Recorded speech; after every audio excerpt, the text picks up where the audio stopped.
all the college games that we'll have tomorrow, and then the NFL games starting right around the corner. We are having a jam-packed football Friday. We just had Herbie on from Columbus getting set for all the great college games this weekend. And you see the squad that we have put together for this huge day in the National Football League. It was the trade heard round the sports world. The Cowboys sending superstar edge rusher Micah Parsons to the Packers in exchange for defensive tackle Kenny Clark and then Green Bay's first-round picks in each of the next 2 drafts.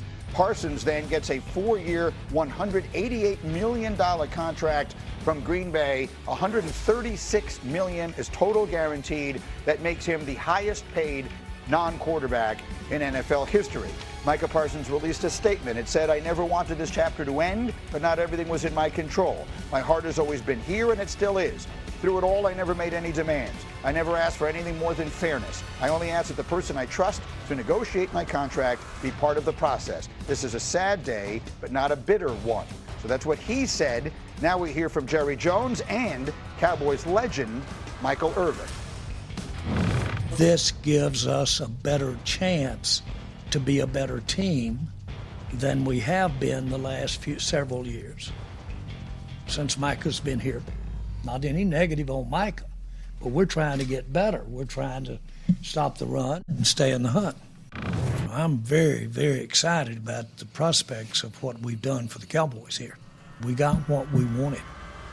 Ain't no mistake about it. We all know we could have signed Micah, but we decided to go with the trade. This is a dark and sad day.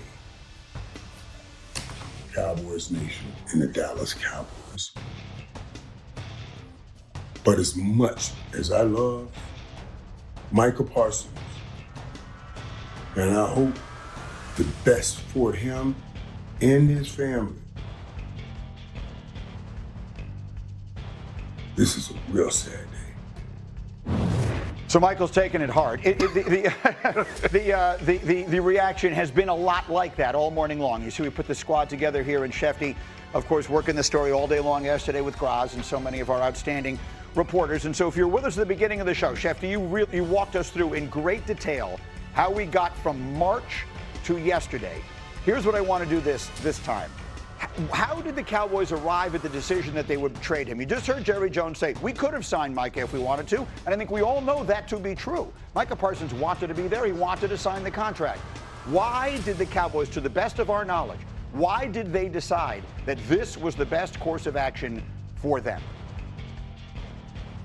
I think in the end, they knew that they weren't going to be re-signing Micah Parsons to a long-term deal. I want to emphasize this again. From the time that Jerry Jones felt he had a handshake agreement in March till yesterday, there were exactly zero discussions of a new contract. The topic never was broached. Jerry Jones felt like he had an agreement for $40.5 million a year with the pass rushing market exploding, TJ Watt getting 41. I don't think Jerry Jones ever intended to budge off the deal that he felt he had, which Micah Parsons never was going to take, which meant if he stayed in Dallas, he would have to play out that contract, be franchised. Micah never was going to do that, and I think Dallas recognized that over time. Jerry Jones acknowledged that even though he publicly said that he wouldn't trade Micah Parsons, he knew he was thinking of it, but he didn't want to advertise it because he felt like it would dilute his asking price. Well, I could tell you this. On Wednesday, I began getting calls from people around the league, other teams, checked in with the Cowboys. I had heard that this was coming to a head in the next couple of days. And when you called around, the Dallas Cowboys said, we just want this resolved one way or another.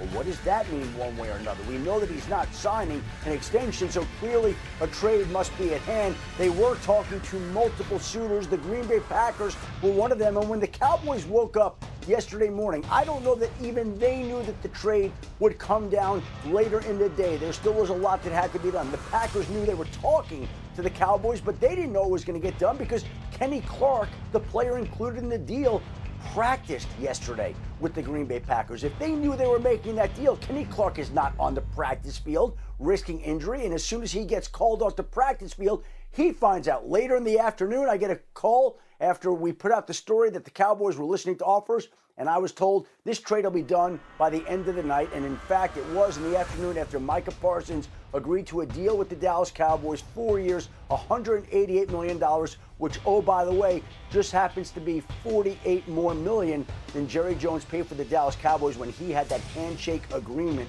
that he referred to when he was trying to get Micah Parsons under contract. And so, Dan Graziano, just to sort of fill in another blank here, I think there was a perception out there in the world, and we may have fed it, and I don't know that it's wrong, I guess I'm asking you, that this happened at least in large part because Jerry Jones felt offended or hurt or as though he had been wronged in some way. That would be a terrible reason to trade away your best player, right? It sounds like Shefty is saying, and if you may have heard Kirk Herbstreit when he was on this a little while ago, saying there may have been other things at play here too, that maybe, and I know you're not there every day, but that maybe Micah Parsons wasn't always the most popular player in that building. There's obviously there's a lot that comes with Micah, right? Like he's obviously, you know, he has his podcast, he weighs in on every single topic, right? Like that you could see where like maybe a team might say, he could be a lot to deal with. The fact is he's so good that it doesn't matter. That's right. You should be able to do. Jerry Jones has an expression where he says, "Don't let your money get mad," and it feels like he did. And it feels like because this relationship could have been fixed at some point in the last 6 months. Like a business relationship can be mended, especially when there's mutual benefit to both sides. But he never took a step toward doing that. Can I ask you and Shefty a quick question though? In Jerry Jones's comments that we listened to, he said, "This is something we've been thinking about since the spring." Right. In reference to trading Micah Parsons. But is that accurate? Like he's the one who said it. I mean, look, we've been talking about it since the spring, right? So like it's certainly not like something that they were ignorant of in terms of the possibility, but it wasn't the plan like in the spring. Like certainly it must have come up in the building. Well, what if we don't sign him and what would that look like? But that they were going to sign him. Like ultimately that was the decision, and that's why Jerry Jones had that conversation with Micah back in the spring, because the intent was to keep him long term. Brady, there's another option here that we really haven't talked about, which is when you think about the Cincinnati Bengals, they just put a Band-Aid on Trey Hendrickson to cap off signing Jamar Chase and T. Higgins. When you're the leader of a franchise, your responsibility is also to think 6 months ahead of time. What they could have said is, hey, it's not going to work here long term, and we're going to get a massive haul in the March of 2026. We're going to sit down with Micah and David Mulligan, his agent, and we're going to put a Band-Aid on this. We're going to maybe split the difference between 24 and 40. We'll give you an $8 million raise, $10 million raise on a one-year deal. And then when we get to March, we're going to hold the greatest auction in the history of the NFL and get a Herschel Walker type return. Because again, Kenny Clark is 30. He is a B. He is a good football player. But for a team that won 11 games last year, 2 of those starts with Malik Willis, those are going to be low first-round picks. And it's just inconceivable that from a strategic standpoint, they made a decision in late August to do it. Well, my thing is you use the word strategic. I don't see where the strategy was in all of this, because it seems like the Dallas Cowboys are operating in 2 different timelines. Literally in a matter of 2 years, you've re-signed your quarterback to a historic deal. You re-signed your star wide receiver in CeeDee Lamb, and then you turn right around and you gave away, quote unquote, gave away your best player on the team. So in one breath, you're going all in because you're signing your best players, but then you trade away your best player. It like makes absolutely no sense. Where is the strategy in that? He talked about, okay, we've been thinking about trading him in March.